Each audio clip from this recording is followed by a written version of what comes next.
현재의 부진은 탱킹이 원인이라고 볼 수 있습니다. 하지만 더 큰 문제는 히어로즈가 추구하던 운영 방식이 이제껏 겪어보지 못한 위기에 직면했고 더 이상 감당하기 어려운 한계에 부딪혔다는 거죠.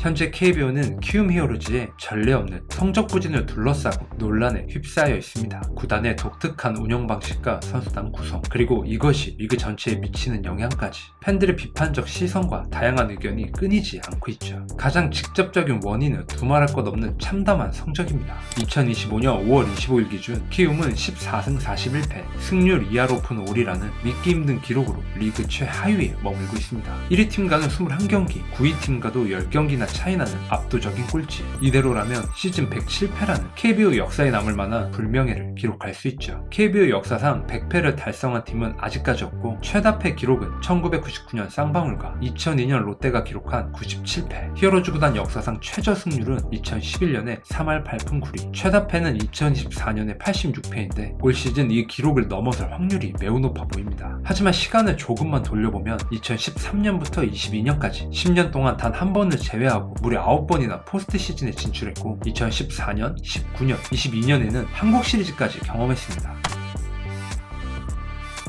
히어로즈는 KBO에서 유일하게 모기업의 직접적인 지원 없이 네이밍 스폰서십으로 운영비를 충당하는 구단입니다. 우리, 넥센, 키움으로 이름이 바뀌어온 역사가 이를 증명하죠. 이러한 구조는 히어로즈를 태생적으로 다른 구단들과는 비교할 수 없는 재정적 압박에 시달리게 했습니다. 즉 선수 육성과 트레이드를 통한 수익 창출은 단순한 경영 전략이 아닌 구단의 생존을 위한 필수 불가결한 선택이었습니다. KBO 이사회에서 트레이드가 거부되거나 공식 발표와 달리 뒷돈이 오간 사실이 드러나는 등 투명성 논란도 끊이지 않았습니다. 이런 지속적인 선수 매각은 팬들로 하여금 선수 팔아먹는 구단이라는 부정적인 인식을 심어주었지만 놀랍게도 2013년부터는 핵심 선수들을 매각한 후에도 꾸준히 가을 야구 진출을 이어왔습니다. 이는 구단의 유망주 발굴 및 육성 시스템 덕분이라고 평가받았죠. 하지만 이제 히어로즈의 유망주 시스템은 한계에 다다랐습니다. 핵심 선수였던 이정우, 김혜성의 메이저리그 진출과 에이스 안우진의 이탈은 단순한 전력 손실을 넘어섰습니다. 셀링클럽이 성공하려면 매각하는 스타들을 대체할 만한 유망주들이 끊임없이 그리고 예측 가능한 속도로 나와야 합니다. 하지만 현재까지는 공백을 메울 만한 특급 유망주가 눈에 띄게 부족하죠. 그리고 올 시즌을 앞두고 직전 시즌 리그에서 훌륭한 성적을 남긴 2명의 외국인 투수를 그냥 풀어준 결정도 현재의 부진에 큰 영향을 미쳤죠. 현재 키움의 유일한 외국인 투수 로젠버그가 분전하고 있지만 외국인 타자들의 부진한 모습은 팀 전력에 큰 구멍을 만들었습니다. 시즌 전 파격적으로 선택한 외국인 타자 2인 체제는 푸이그가 부상으로 한국을 떠나고 알칸타라가 들어오면서 사실상 실패로 끝났죠. 외국인 타자 2인 전략의 실패는 그렇지 않아도 취약한 선발 투수진의 붕괴를 가속화시켰다는 비판을 받고 있습니다. 5월 25일까지의 팀 성적을 보면 평균 자책점 12, WHIP 12, POPS 12, 볼넷 1위, 선발 평균 자책점 12, 구원 평균 자책점 12.